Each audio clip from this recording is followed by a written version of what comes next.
नमस्कार, मिशन सच नेटवर्क में आपका स्वागत है और मैं हूं आपके साथ विकास जायसवाल। खबरों की शुरुआत करते हैं अलवर की प्रमुख खबरों से। बहरोड थाना क्षेत्र के गांव शेरपुर में रात में शराब देने से मना करने पर आक्रोशित दो युवकों ने वाइन शॉप में पेट्रोल डालकर आग के हवाले कर दिया।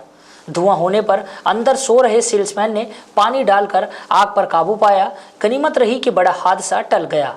सेल्समैन शिवराम से मिली जानकारी के अनुसार रात्रि करीब 11 बजे दो युवक शराब मांगने लगे। मना करने पर बाहर से दुकान का शटर बजाने लगे। शराब नहीं मिलने से नाराज होकर दोनों रात करीब 2:30 बजे योजना बनाकर वापस आए और दुकान के अंदर और बाहर पेट्रोल डालकर माचिस से आग लगा दी।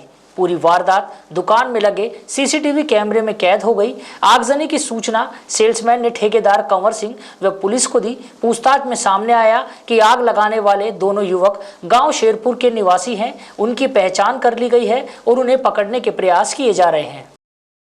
अलवर के सैटेलाइट अस्पताल में मरीजों को बेहतर सेवा प्रदान करने के लिए 6 महीने पूर्व अत्याधुनिक अल्ट्रासाउंड मशीन लगवाई गई, लेकिन लंबे समय बीतने के बाद भी अस्पताल में सोनोलॉजिस्ट का अभाव है। इस कारण मरीजों को निजी स्तर से अल्ट्रासाउंड कराना पड़ रहा है। इसे लेकर डॉक्टर GS राठौड़ ने कहा कि CMHO के आदेश पर एक रेडियोलॉजिस्ट की नियुक्ति की गई, लेकिन स्वास्थ्य खराब होने के चलते उन्होंने ज्वाइनिंग नहीं की। डॉक्टर GS राठौड़ ने माना कि अस्पताल में भर्ती मरीज विशेषकर गर्भवती महिलाओं को सबसे ज्यादा परेशानी होती है। उन्होंने बताया कि अस्पताल में 800 से 900 मरीजों की प्रतिदिन OPD है, लेकिन इन्हें सोनोग्राफी के लिए जिला अस्पताल जाना पड़ता है। वहां भी लंबी लाइनें लगी रहती हैं, जिस कारण लोग निजी अल्ट्रासाउंड क्लिनिक की ओर रुख करते हैं।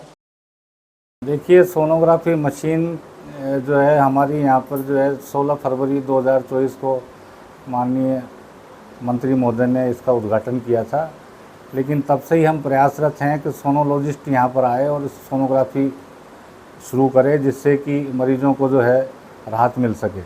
कितनी लागत की है ये मशीन? ये कम से कम 18 से 20 लाख लागत की मशीन है। बहुत अच्छी जापानी मशीन है। पिछले महीने CMHO साहब ने एक सोनोलॉजिस्ट के ऑर्डर्स भी किए थे। वो रामगढ़ CHC से यहाँ लगाया था उन डॉक्टर साहब को, लेकिन उनको अस्वस्थता की वजह से वो क्या ज्वाइन नहीं कर पाए अभी तक। इसलिए जो है अभी सोनोग्राफी मशीन यहाँ पर शुरू नहीं हो पा रही है। लगभग सैटेलाइट हॉस्पिटल में कितने मरीज आते हैं आपके पास रोजाना? रोज़ाना 800 से 900 मरीज आते हैं। मौसमी बीमारियों की वजह से मरीजों की संख्या बढ़ी भी है। क्या लगता है सर, सोनोग्राफी बाहर से करवानी पड़ी है? आपने भी कोई पत्र वगैरह? मैंने निरंतर पत्राचार किया है, उच्च अधिकारियों को इसको लिए लिख के भी दिया है, और CMHO साहब ने भी बहुत प्रयास किए हैं कि यहाँ सोनोलॉजिस्ट आ जाए और सोनोग्राफी यहाँ पर मरीजों की शुरू हो सके, लेकिन जो है कुछ कारणों की वजह से जो है अभी शुरू नहीं हो पा रही है। मरीज परेशान हो रहे हैं बहुत ज़्यादा, बाहर से कोशिश ये रहती है कि हम मरीजों को जनाना अस्पताल या बड़े अस्पताल भेजें, जिससे कि क्या है उनको आर्थिक नुकसान नहीं उठाना पड़े। लेकिन फिर भी क्या है कि कभी कभी ऐसी अर्जेंसी हो जाती है कि सोनोग्राफी जो है तुरंत करवानी पड़ती है। उन मरीजों को जो है हम राहत प्रदान नहीं कर पाते। कितने दिन से लोग परेशान हैं, सोनोग्राफी नहीं हो रही है? कितने दिन की मशीन ये आई हुई है? कितने दिन हो गए मशीन का? मशीन आए हुए तो लगभग 1 साल हो गया है, लेकिन अभी तक जो है ये मशीन शुरू नहीं हो पा रही है। लेकिन हम इसके लिए निरंतर प्रयासरत हैं। और अभी जो है एक डॉक्टर साहब जो है फिजिशियन, उन्होंने ज्वाइन भी किया है, और उनके जब एग्ज़ाम्स हो जाएंगे, वो सोनोलॉजिस्ट भी हैं, लेकिन जब उनके एग्ज़ाम्स हो जाएंगे और उनको प्रमाण पत्र मिल जाएगा तो वो खुद भी सक्षम होंगे सोनोग्राफी करने के लिए। जब तक कुछ नहीं होगा अभी? जब तक जो है हम अन्य चिकित्सक को लगवाने के लिए प्रयासरत हैं। वो डॉक्टर साहब यदि मेडिकली फिट हो जाएंगे तो रामगढ़ CHC से जो डॉक्टर साहब आए हैं, वो डॉक्टर साहब यहाँ आकर सोनोग्राफी करना शुरू कर देंगे। मंत्री जी को संपर्क किया कि आपने सोनोग्राफी? मंत्री जी को भी संपर्क किया है हमने। मंत्री जी को भी हमने नोटिस में डाल दिया ये चीज़, और वो भी प्रयासरत हैं। वो भी राज्य स्तर से जो है एक सोनोलॉजिस्ट लगवाने के लिए पूरी कोशिश कर रहे हैं। कौन से मंत्री जी ने इसका उद्घाटन किया था? राज्य मंत्री माननीय श्री संजय शर्मा जी ने इसका उद्घाटन किया था अपने जन्मदिन के अवसर पर 16 फरवरी 2024 को। गरीब आदमी बाहर जाता है सोनोग्राफी के लिए, तो इधर होनी चाहिए। तो इतने पैसे नहीं होते गरीब आदमी के पास, तो उधर बाहर जाना पड़ता है, तो इधर ही हो जाए। क्या लगता है यहाँ क्यों चालू नहीं है सोनोग्राफी? आपने पता करा होगा। इधर डॉक्टर ही नहीं आ रहे, डॉक्टर ही नहीं बैठ रहे। परेशान हो रहे हो? हाँ, बाहर जाना पड़ता है, इतने पैसे भी नहीं होते बाहर जाने के लिए। शहर के बिजली घर चौराहे पर Lions club Alwar, Lions club Alwar city एवं लायंस क्लब अलवर मत्स्य के संयुक्त तत्वावधान में जरूरतमंद एवं असहाय लोगों को शर्ट, टी शर्ट, गर्म व सूती कपड़े, चद्दर, जूते, चप्पल आदि वितरित किए गए। चेयरपर्सन गिरीश गुप्ता ने बताया कि अलवर के तीनों लायंस क्लब पदाधिकारियों की मीटिंग में यह तय किया गया कि तीनों क्लब संयुक्त रूप से सेवा कार्य करेंगे। उसी क्रम में करीब 350 गरीब व असहाय लोगों को कपड़ों का वितरण किया गया। गिरीश ने बताया कि कपड़ों को पाकर लोगों की आंखों में अलग ही चमक नजर आई। कई बुजुर्ग महिलाएं दुआ देती नजर आई और खुशी खुशी अपने परिजनों के लिए कपड़े चुनकर ले जाती हुई दिखी। जिला में पंचायत के सदर शेर मोहम्मद के भाई के निधन पर शोक व्यक्त करने रविवार को केंद्रीय वन और पर्यावरण मंत्री भूपेंद्र यादव और प्रदेश के पर्यावरण राज्य मंत्री संजय शर्मा उनके निवास पर आए। दोनों मंत्रियों के साथ जिला प्रमुख बलवीर सिंह छिल्लर भी सुबह करीब 9 बजे उनके निवास मन्ना का गांव पहुंचे। कांग्रेस के वरिष्ठ नेता व रामगढ़ विधायक जुबेर खां के जनाजे में जिले भर से बड़ी संख्या में लोग शामिल हुए। रामगढ़ में सुपुर्दे खाक करते समय लोगों ने जुबेर खान को अश्रुपूरित श्रद्धांजलि अर्पित की। इस मौके पर प्रदेश के वन मंत्री संजय शर्मा, कांग्रेस के राष्ट्रीय महासचिव जितेंद्र सिंह समेत कांग्रेस व भाजपा के बड़ी संख्या में नेताओं ने विधायक जुबेर खां की पार्थिव देह पर पुष्पांजलि अर्पित की। कांग्रेस विधायक जुबेर खां की लंबी बीमारी के चलते शनिवार सुबह निधन हुआ था। उनके देहांत के बाद से ही राजनीतिक पार्टियों के बड़े नेताओं का जुबेर खान के घर पहुंचने का सिलसिला जारी है।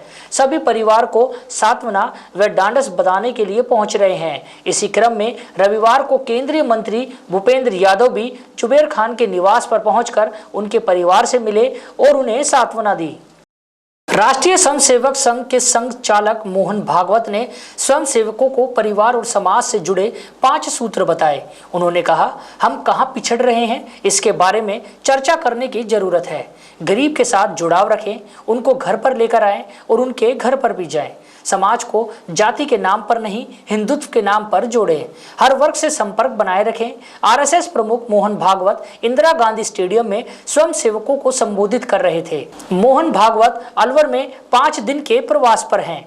स्टेडियम में आयोजित कार्यकर्ता एकत्रीकरण कार्यक्रम के तहत स्वयं सेवकों को शक्ति संदेश देते हुए भागवत ने कहा, हम सभी को परिवार के सदस्यों के बीच बैठकर बातचीत करते रहना चाहिए। आज परिवार में 5 लोग हैं, पांचों अलग अलग मोबाइल पर बात करते हैं। शाम को खाना खाते समय एक साथ बैठे ताकि सभी के मन की बात पता रहे। अपने गांव, अपनी ढाणी के गरीब परिवारों को आगे बढ़ाने की सोच रखनी चाहिए। गरीब के घर पर जाना चाहिए, गरीब को भी अपने घर बुलाना चाहिए। समाज में समरसता का माहौल रहना चाहिए। छुआछूत को दूर रखकर हर तबके को साथ लेकर चलना चाहिए। अलवर की हमारे सभी लोगों की जन भागीदारी के साथ और विशेष रूप से अलवर में महिलाओं की भागीदारी के साथ भूरा सिद्ध स्थान के पास एक अच्छा वन, मातृवन के रूप में विकसित हुआ है। और ये एक ऐसा प्रयोग है कि जन भागीदारी के साथ हम अपने शहर को, क्षेत्र को हरियाली में परिवर्तित कर सकते हैं। पर्यावरण को संवर्धन करने को बल देने के लिए आज परम पूज्य सरसंघ चालक जी इस मातृवंदन में आए थे और यहाँ पर 11 पौधों का वृक्षारोपण किया गया। जो हमारे परंपरागत पेड़ हैं, जो हमारी नेटिव स्पीशीज़ हैं, वो सभी 11 पौधों में सम्मिलित थी। और भूरा सिद्ध के इस स्थान को चूँकि बहुत बड़ी जन भागीदारी के साथ एक वन के रूप में हम विकसित कर रहे हैं, अलवर को हरा भरा बनाने के लिए हम लोग कार्य कर रहे हैं। माननीय मोहन भागवत जी ने जो आकर के यहाँ पर वृक्षारोपण किया है, निश्चित रूप से पर्यावरण गतिविधियों को और जो एक पूरा अभियान पूरे देश में भी चल रहा है, एक पेड़ माँ के नाम, उस अभियान को भी दिशा में एक बल मिलेगा। और उन्होंने यहाँ पर आकर के इस विषय पे भी प्रसन्नता जाहिर करी कि हमने सारे स्पीशीज़ बनाए हैं और केवल यहीं पे नहीं, हमने अलवर में कट्टी घाटी के क्षेत्र में भी नगर वन किया है। और अभी अक्टूबर में जो वाइल्ड लाइफ वीक है उसमें हम 2 नगर वन, दिवाड़ी में बाबा मोहन राम का जो मंदिर है, वो जो पहाड़ी एकदम खाली दिखती है, उसमें भी विकसित कर रहे हैं। पेड़ लगाना, माँ के नाम पे पेड़ लगाना, इस धरती के प्रति अपने उपकार को कृतज्ञता के साथ व्यक्त करना, धरती को हरियाली भरा बनाना, इस अभियान में जो आज उनका भी यहाँ पर आकर के जो योगदान मिला है, तो पूरे अलवर वासी और हम सब लोग हृदय से आभार व्यक्त करते हैं। अलवर में खटीक समाज की ओर से संत दुर्लभनाथ जी की जयंती मनाई गई। इस दौरान समाज की ओर से शोभा यात्रा निकाली गई। यह शोभा यात्रा अशोका टाकिज से शुरू होकर होप सर्कस, बिजली घर चौराहा से होकर जेल चौराहा स्थित खटीक छात्रावास पहुंची। शोभा यात्रा में विभिन्न झांकियां सजाई गई, कई करतब दिखाए गए। इस दौरान समापन पर भंडारा भी आयोजित किया गया। हालांकि अलवर में पहली बार ऐसा देखने को मिला कि संत दुर्लभनाथ जी की 2 बार शोभा यात्रा निकाली गई। गौरतलब है कि शोभा यात्रा को लेकर समाज 2 धड़ों में बटा नजर आया। यह विवाद थाने तक जा पहुंचा। मामले को लेकर एएसपी तेजपाल सिंह ने कहा, यह समाज का आपसी मामला है। दोनों पक्षों से समझाइश की गई, शांतिपूर्ण तरीके से शोभा यात्रा निकाली गई। पुलिस का काम कानून व्यवस्था बनाए रखना है। एहतियात के तौर पर खटीक छात्रावास के बाहर भारी पुलिस बल तैनात किया गया। अब चलते हैं जिले की ग्रामीण खबरों की ओर। नारायणपुर रोड ज्ञानपुरा के पास बाइक से गिरकर बाइक चालक बुरी तरह घायल हो गया। सड़क पर सिर लगने से चालक को गंभीर चोटें आई। घटना की सूचना पर 108 एम्बुलेंस मौके पर पहुंची और घायल बाइक चालक को नारायणपुर के सरकारी अस्पताल में भर्ती कराया और परिजनों को सूचना दी। जानकारी के अनुसार बाइक चालक के सिर व शरीर के अन्य अंगों में गंभीर चोटें आई। फिलहाल चालक खतरे से बाहर है। कठूमर कस्बे के आदिनाथ और पारसनाथ जैन मंदिरों में उत्तम त्याग धर्म के अनुसार नित्य पूजा के साथ शांति धारा की गई। महिलाओं ने त्याग धर्म दिवस पर पूजन किया। पारसनाथ मंदिर में जैन आर्यिका विजितमती माता ने प्रवचन में कहा कि सच्चे मन से कषाय और मिथ्यात्व का त्याग करना उत्तम त्याग धर्म है। आत्मशुद्धि के उद्देश्य से क्रोध, मन, माया और लोभ आदि के विकारों के भावों को छोड़ना तथा स्वयं और पर के उपकार की दृष्टि से अपने उपभोग के धन धान्य आदि पदार्थों का सुपात्र को दान करना उत्तम त्याग धर्म है। वही माता जी ने 8वें दिन उत्तम त्याग धर्म की महत्ता बताते हुए कहा कि व्यवहार में आज हम सभी त्याग को दान समझने की भूल कर रहे हैं। त्याग धर्म का लक्षण है और दान पुण्य की प्रकृति। जो जीव अपनी प्रिय वस्तु से राग या ममत भाव छोड़कर उसे किसी अन्य की जरूरत या सेवा के लिए समर्पित कर देता है, उसे श्रेष्ठदान या त्याग कहा गया है। खेड़ली कस्बे के डायमंड पब्लिक स्कूल में जिला स्तरीय 14 कबड्डी व क्रिकेट की 68वीं प्रतियोगिता का शुभारंभ हुआ। आयोजक नंद किशोर मीणा ने बताया कि इस टूर्नामेंट में 63 टीमें हिस्सा ले रही हैं, जिसमें 22 छात्राओं की टीम भी शामिल है। प्रतियोगिता से पूर्व छात्र व छात्राओं ने रंगारंग प्रस्तुतियां व कार्यक्रम आयोजित किया।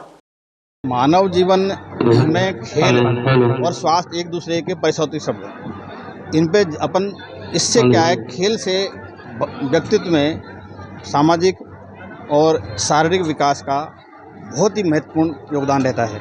तो इसलिए मेरा मानना ये है कि अगर व्यक्ति शुरू से ही यानी कि बचपन से ही, आज का जो प्रतियोगिता है इसमें बिलो 14 यानी 14 साल के बच्चों का ये है, तो इसमें जब आप अपने बच्चों को शुरू से ही इसे और ध्यान आकर्षित करेंगे तो उनका एंड तक भी इनका शारीरिक विकास और मानसिक विकास रहेगा, जो आप आज के दिन में मानव जीवन के लिए बहुत व्यापक। दूसरा, आज का खेल से क्या है, तनाव जो पूर्ण स्थिति की जो आजकल बहुत ज़्यादा वो आ रहा है, तो उस तनाव स्थिति को दूर करने के लिए भी खेल का बहुत ज़्यादा प्रावधान है। आज की खबरों में बस इतना ही। नई खबरों के साथ फिर मिलेंगे, तब तक के लिए दीजिए मुझे इजाजत। नमस्कार।